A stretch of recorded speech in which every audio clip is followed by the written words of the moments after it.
Bonjour à tous, c'est Fanny, candidate numéro 5 à l'élection de Miss Nouvelle-Calédonie 2023 et aujourd'hui je suis en compagnie de Toine pour parler d'immobilier. Bonjour Toine, comment ça va? Bonjour Fanny, je vais très bien et toi? Ça va super, merci. Donc aujourd'hui je viens de parler de ma grand-mère qui souhaiterait acquérir un bien immobilier. Est-ce que tu peux me donner un peu plus de détails? Acquérir un bien immobilier, c'est le projet d'une vie, c'est très important. Donc il y a 3 étapes qu'il faut impérativement respecter.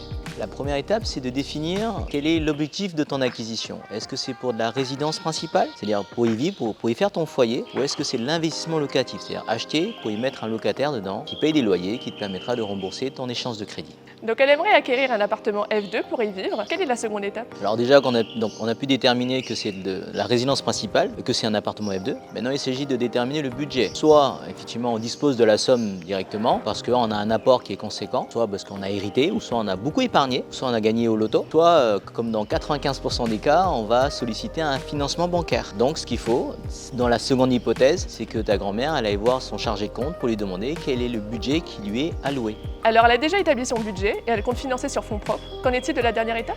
La dernière étape, c'est celle de contacter donc un professionnel de l'immobilier, comme les Cliquimo. On a 2 agences, l'agence de Nouméa et l'agence de Païta, afin que nos conseillers immobiliers spécialisés en vente puissent lui faire des propositions en conformité avec ce qu'elle recherche, donc un F2, avec le budget alloué et après par rapport à la zone qu'elle souhaite, donc en l'occurrence les quartiers sud. Et lorsque on va effectuer les visites et lorsqu'elle aura le fameux coup de cœur, on va l'accompagner chez le notaire pour signer le fameux compromis de vente. Donc si j'ai bien compris, il y a 3 étapes très importantes à suivre. La première, c'est de savoir le type de bien qu'elle voudrait. La deuxième, c'est de savoir le budget alloué. Et la troisième, c'est de se rapprocher d'un professionnel de l'immobilier pour qu'il l'accompagne jusqu'à la remise des clés. C'est exactement ça Fanny.